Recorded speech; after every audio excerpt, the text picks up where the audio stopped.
Hello students. तो आज electrostatic के इस नेक्स्ट लेक्चर में बात करने वाले हैं इलेक्ट्रिक पोटेंशियल का कैलकुलेशन दो कॉन्फ़िगरेशन की वजह से। एक आज बात करेंगे शेल, कंडक्टिंग शेल, और दूसरा non conducting sphere of charge. तो दो कॉन्फ़िगरेशन की वजह से कैलकुलेट करेंगे इलेक्ट्रिक पोटेंशियल। याद करो, हमने इन दो कॉन्फ़िगरेशन की वजह से, दो तरह के चार्ज डिस्ट्रीब्यूशन की वजह से इलेक्ट्रिक फील्ड का भी कैलकुलेशन किया था ना उसके लिए। अरे KQ by R square outside surface पे KQ बाई रेडियस का स्क्वायर, और अंदर में जीरो आया था शेल के लिए। लेकिन नॉन कंडक्टिंग के लिए अंदर में जीरो नहीं आया था। इलेक्ट्रिक फील्ड का कैलकुलेशन किया था।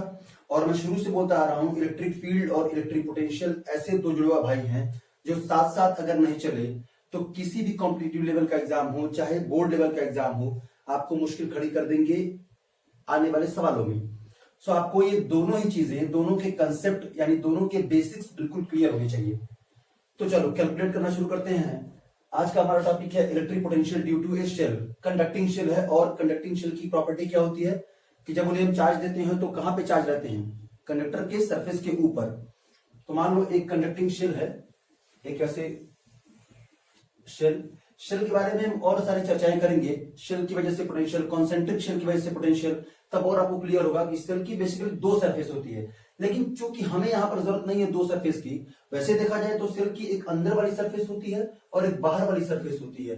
ये तब काम आता है जब हम सेल की वजह से, कॉन्सेंट्रिक सेल की वजह से, इसके अंदर भी सेल, इसके अंदर भी सेल, और सबका सेंटर एक ही हो, ऐसे कॉन्सेंट्रिक सेल की वजह से। और चार्ज डिस्ट्रीब्यूशन कैलकुलेट करते हैं कि जब हम एक को चार्ज देते हैं दूसरे को ग्राउंड करते हैं।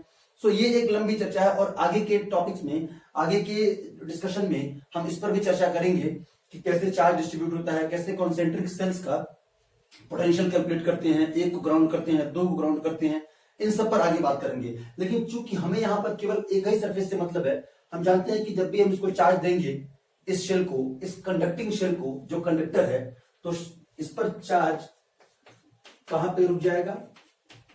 आउटर सरफेस पे। अभी हम लेके चलते हैं कि केवल एक ही सरफेस है, तो आउटर सरफेस पर कुल मिला के चार्जेस रुक गए। इस शेल का रेडियस मान लेते हैं R। अब हमें जैसे इलेक्ट्रिक फील्ड का कैलकुलेशन किया था तीन लोकेशन पे, एक आउटसाइड द शेल, एक on the surface of the shell, और तीसरा इनसाइड द शेल। बिल्कुल उन्हीं तीन लोकेशन पर बताएंगे कि कैसे पोटेंशियल कैलकुलेट करते हैं। तो पहले outside the shell. So first is calculation of electric potential due to a conducting shell out of the shell, outside the shell। Shell के बाहर किसी पॉइंट पर, यहां कहीं कोई पॉइंट P है, मान लो वो डिस्टेंस है R सेंटर से, तो यहां पर कैलकुलेट करना है इलेक्ट्रिक पोटेंशियल पॉइंट P पर। तो पहले एक नजर डाल देते हैं कि इलेक्ट्रिक फील्ड का कैलकुलेशन किया था तो आउटसाइड इलेक्ट्रिक फील्ड कितना आया था।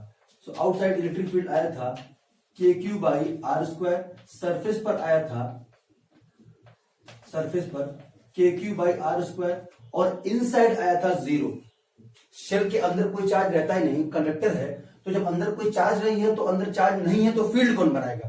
फील्ड बनाता कौन है? चार्ज। और चार्ज अंदर है ही नहीं। जब भी हम कंडक्टर को चार्ज देंगे तो वो कहां रुक जाएगा? सरफेस पर। अगर किसी तरह से अंदर चार्ज ठूंसने की भी कोशिश करोगे, धक्का देके उसको अंदर चार्ज को धकेलोगे भी, तो भी वो जंप करके कहां चला जाएगा?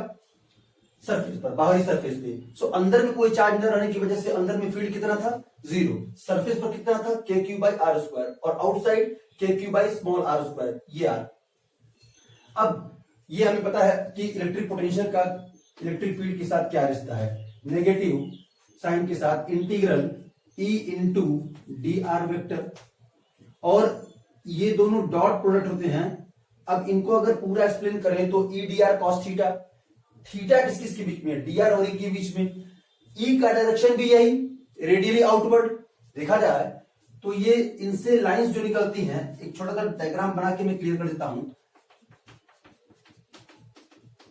इस पॉजिटिव से लाइन इधर, इस पॉजिटिव से लाइन इधर, इससे इधर आउटवर्ड, इससे इधर, इससे इधर, तो इन सब से आउटवर्ड बाहर। अगर ये सब लाइनों को मिलाया जाए तो कहां जाके कन्वर्ज करती हुई लग रही है? कहां जाके मिलती हुई लग रही है? सेंटर पे।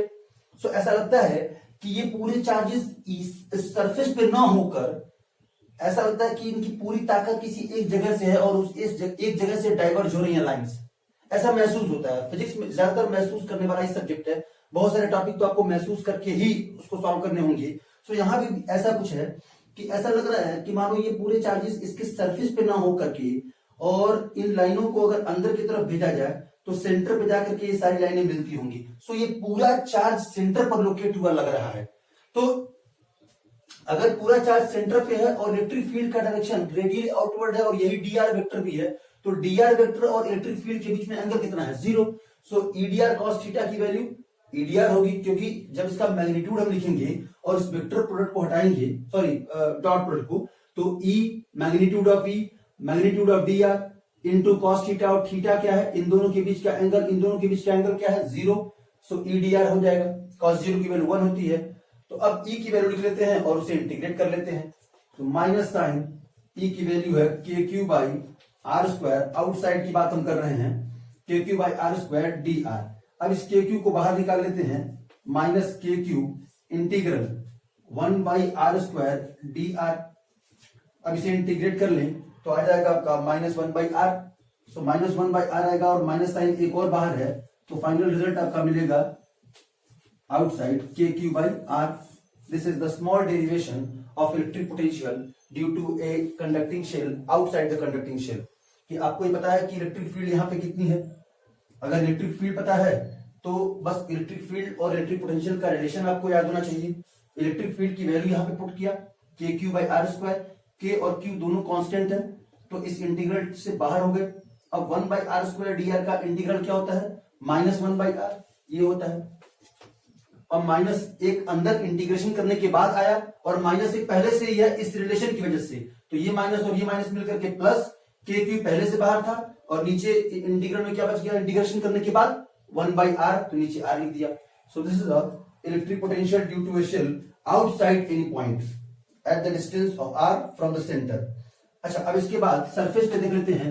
तो सरफेस पे तो सिंपल, जैसे जैसे ये आर घटता रहेगा वैसे वैसे पोटेंशियल बढ़ेगा। ध्यान से देखो, ये कम होगा तो ये इसकी वैल्यू, पोटेंशियल की वैल्यू बढ़ेगी। कब तक बढ़ेगी?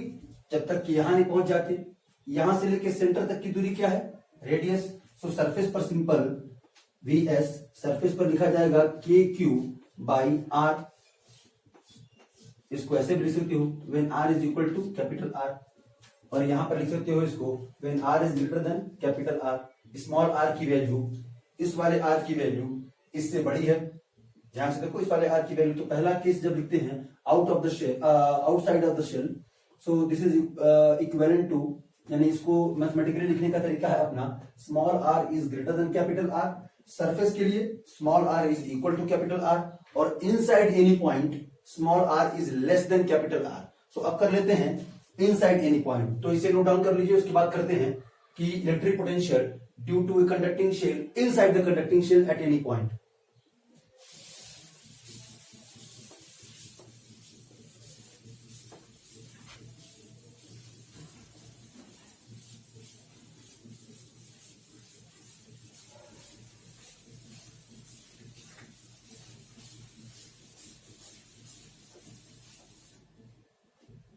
थर्ड लोकेशन है अपनी इनसाइड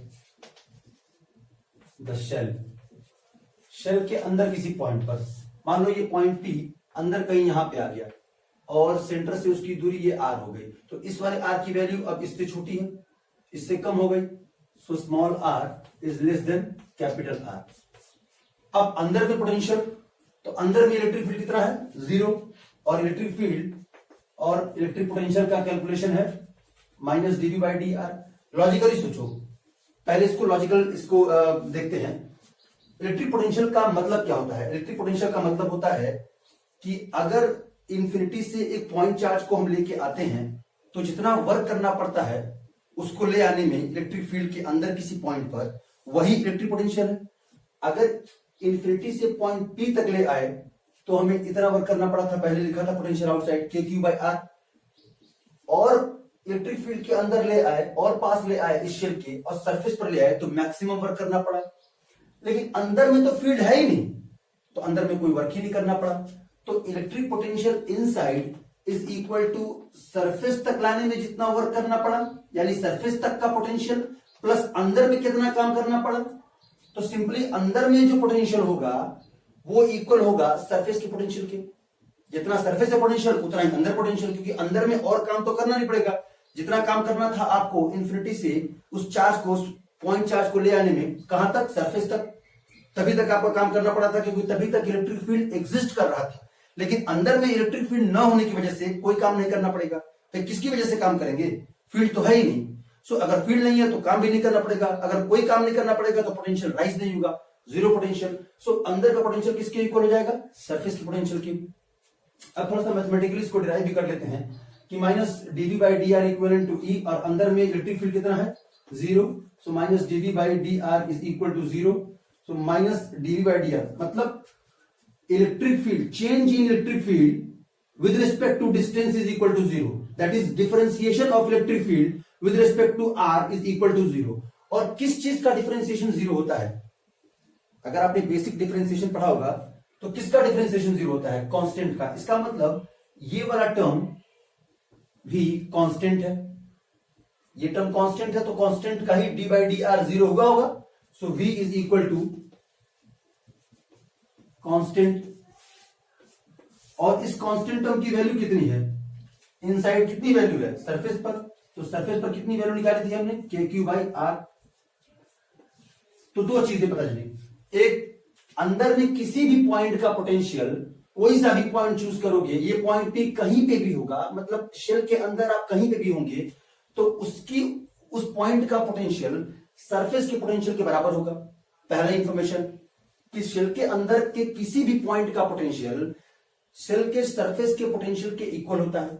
दूसरी इंफॉर्मेशन, और वो कांस्टेंट होता है, मतलब वो आर पे डिपेंड नहीं करता है। ऐसा नहीं है कि ये आर इतना ज्यादा है, सेंटर से ये दूरी इतनी ज्यादा है, आप शेल के अंदर थोड़ा सा घुसे तो कुछ और पोटेंशियल, और ज्यादा अंदर गए तो कुछ और पोटेंशियल, और ज्यादा अंदर गए तो कुछ और पोटेंशियल, डिफरेंट डिफरेंट पोटेंशियल। ऐसा नहीं होगा। हमने ये प्रूव करके देख लिया मैथमेटिकली कि v is equal to constant, कहां पे, जहां पे फील्ड जीरो है। फील्ड जीरो कहां है, अंदर में, तो अंदर में जहां जहां फील्ड जीरो है, अंदर में तो पूरे स्पेस में फील्ड जीरो है, मतलब पूरे स्पेस में पोटेंशियल एक जैसा होगा, कांस्टेंट होगा, no change in the potential.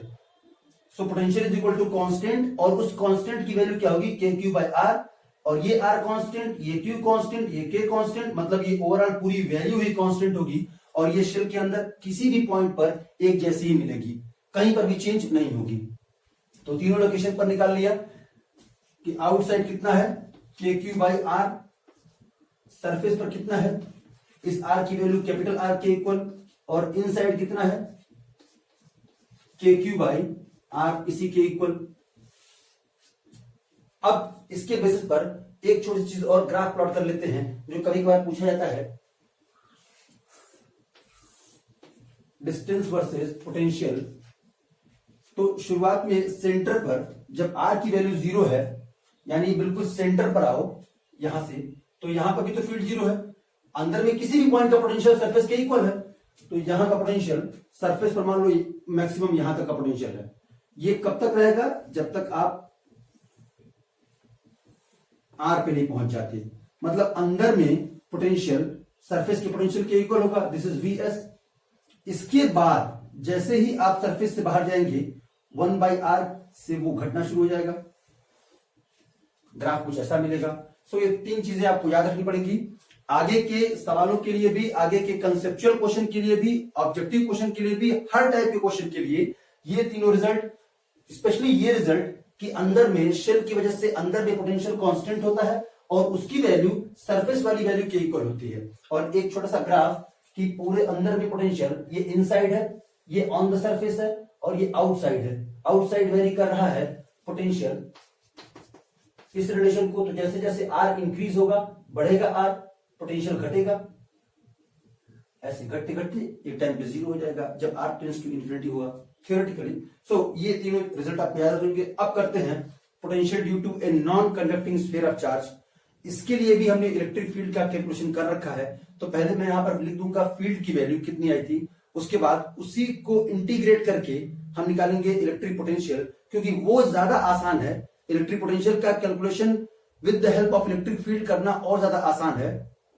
अगर ये कहूं मैं कि आप इलेक्ट्रिक फील्ड को छोड़ दीजिए और एक पॉइंट चार्ज को ले आइए, फिर ऐसे ही एक पॉइंट चार्ज को ले आइए, फिर ऐसे ही एक पॉइंट चार्ज को ले आइए, और पूरे स्फीयर के चार्जेस की वजह से इसके सरफेस पर इलेक्ट्रिक पोटेंशियल बताइए, तो बहुत मुश्किल हो जाएगी, एक कॉम्प्लेक्स डेरिवेशन हो जाएगा। इसलिए इलेक्ट्रिक फील्ड की हेल्प लेकर के और आसानी से इसको डिराइव कर लिया। सो अब करते हैं electric potential due to a non conducting sphere of charge, मतलब जिसके अंदर भी चार्ज हो, एक रबर का गोला जैसे। Due to a non conducting sphere of charge, non conducting का मतलब है कि जिसके अंदर भी चार्जेस हो। मान लो एक नॉन कंडक्टिंग स्फीयर है जिसके अंदर भी चार्जेस प्रेजेंट है।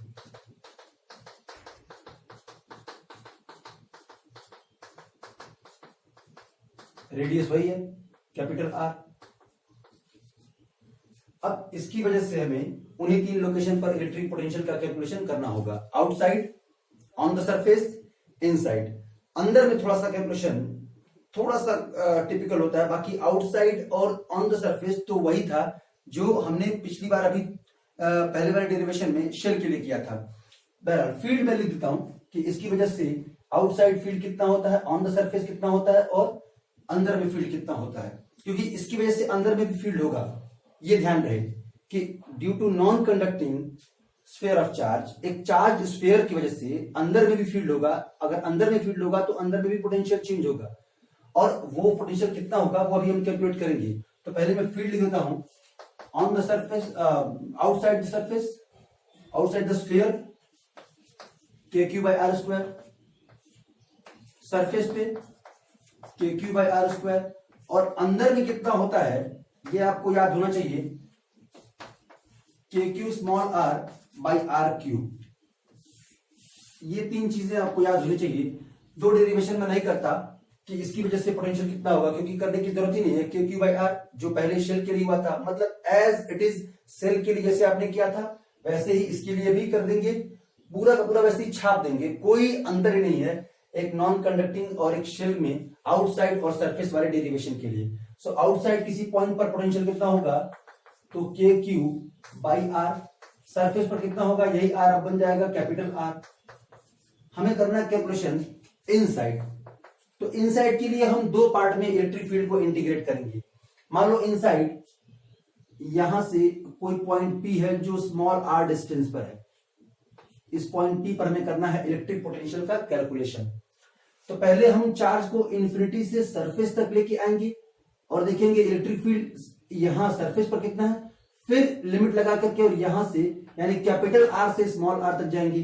तो इसका इंटीग्रेशन दो पार्ट में करेंगे, electric field into D R from infinity to R. कहां से आए हैं हम, इन्फिनिटी से, और कहां तक, आर तक, प्लस अब इस आर से अंदर जाएंगे और कहां तक जाएंगे, स्मॉल आर तक, और फिर से ई इंटू डी आर। ये क्लियर हुआ, इससे आसान हो जाएगा डेरिवेशन अपना। इस ई डी आर को जब हम एक्सपेंड करेंगे तो E D R cos theta लिखते हैं, और फिर से थीटा जीरो हो जाएगा तो कॉस जीरो की वैल्यू क्या होती है, 1। सो इसे लिखने की जरूरत नहीं है। हाँ, अंदर में इलेक्ट्रिक फील्ड का फॉर्मूला लिखना है आपको, जो मैंने वहां लिख दिया है। तो अंदर में इस तक का कैलकुलेशन तो हम पहले कर चुके हैं, सॉरी ये भी माइनस होगा, प्लस इंटू माइनस, ये पूरा ब्रैकेट में लिखता हूं मैं, ये माइनस साइन के साथ होगा, तो प्लस इंटू माइनस कितना हो जाएगा, माइनस हो जाएगा। खैर ये वाला कैलकुलेशन इन्फिनिटी से कैपिटल आर तक का, मतलब हमें सरफेस का इलेक्ट्रिक फील्ड तो पता है, पोटेंशियल, वो पोटेंशियल का कैलकुलेशन हम पहले कर चुके हैं, तो उसे मैं करता नहीं, डायरेक्ट लिख देता हूं के क्यू बाई कैपिटल आर। ये हमने किया हुआ है, मैंने लिखा भी है कि सरफेस का पोटेंशियल कितना होता है, के क्यू बाई आर। करना हमें अंदर वाले का है, minus K Q by electric field की वैल्यू अंदर में कितनी है, R Q R D R, और कहां से कहां तक, कैपिटल आर से स्मॉल आर तक। अब इससे आगे बढ़ाते हैं, K Q by R minus के और क्यू को और आर को भी, ये तीनों टर्म कांस्टेंट हैं। ये के इलेक्ट्रोस्टैटिक कांस्टेंट है, टोटल चार्ज और रेडियस ऑफ द स्फीयर, ये तीनों टर्म को हम बाहर निकालते हैं। तो K Q by R Q integral R small R, और ये हो जाएगा आपका आर डी आर, और आर डी आर का इंटीग्रेशन होगा आर स्क्वायर बाई 2। तो आर स्क्वायर बाई 2, तो 2 को मैं यहां ले आता हूं और 2 आर क्यूब लिखता हूं, तो पूरा लिखा जाएगा। देखना इस ध्यान से, के क्यू बाई आर बाहर है पहले से ही, तो K Q by R minus K Q by two R Q, K Q by two R Q, क्योंकि इंटीग्रेशन में जब हमने इसको इंटीग्रेट किया तो आर स्क्वायर बाई टू आएगा और उस टू को मैंने बाहर निकाल लिया, तो अंदर में रह गया आपका आर स्क्वायर और लिमिट कहां से कहां तक, कैपिटल आर से स्मॉल आर तक। तो अब इसे इंटीग्रेट करते लिमिट पुट करते हैं, तो लिमिट पुट करेंगे तो हो जाएगा आपका K Q by R minus K Q by two R cube और ब्रैकेट में R square minus R square, upper limit minus lower limit. अब इसे और सॉल्व करते हैं, तो जब इससे मल्टीप्लाई करेंगे अंदर में तो देखो क्या लिखेंगे, K Q by R minus इसे मल्टीप्लाई करेंगे तो K Q R square by two R cube minus minus plus, और आर क्यूब नीचे है और आर स्क्वायर ऊपर है तो एक पावर बचेगा बस नीचे, तो K Q by two are.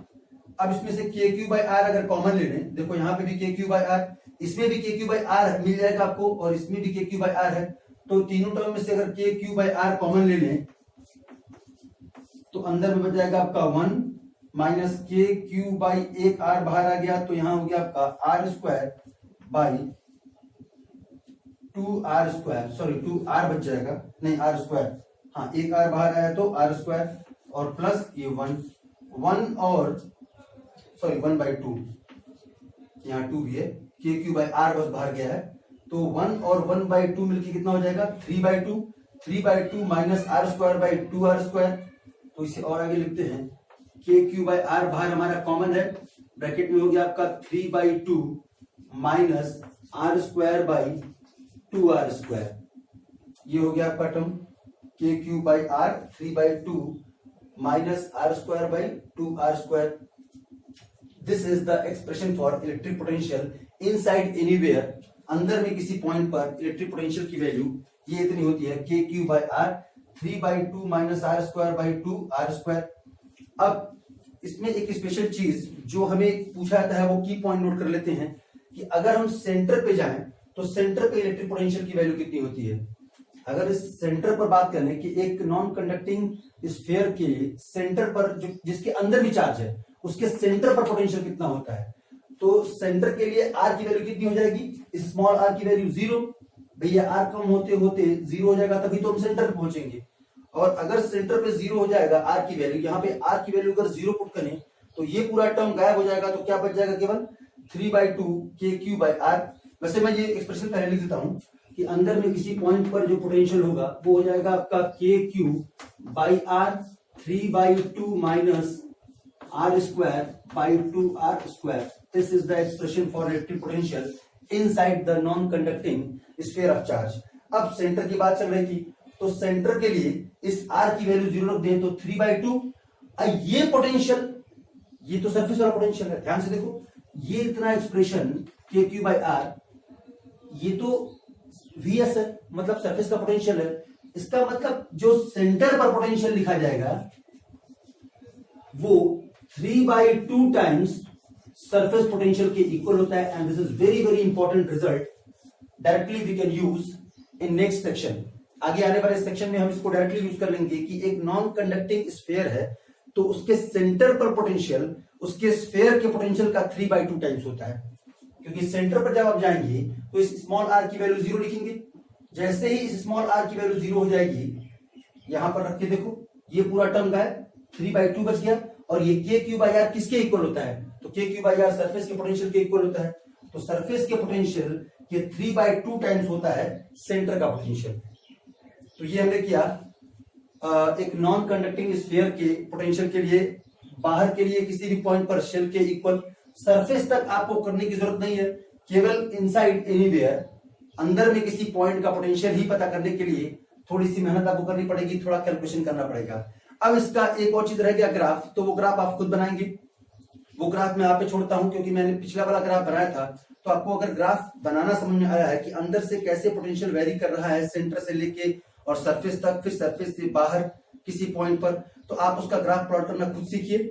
वैसे मैं सवालों में, आने वाले सवालों में इसको कई बार बनाऊंगा तो आपको धीरे धीरे हैबिट हो जाएगी, बट फॉर द प्रैक्टिस खुद ट्राई करो एक बार कि क्या आपसे वो ग्राफ बन पा रहे हैं। ये एक्सप्रेशन देखते हुए जो एक्सप्रेशन हमने अभी भी निकाले हैं, आउटसाइड, सरफेस और इनसाइड, तो ये एक्सप्रेशन को देख के क्या आप सेंटर से लेके और किसी बाहर तक के पॉइंट के लिए यानी कि V वर्सेस R प्लॉट कर सकते हैं?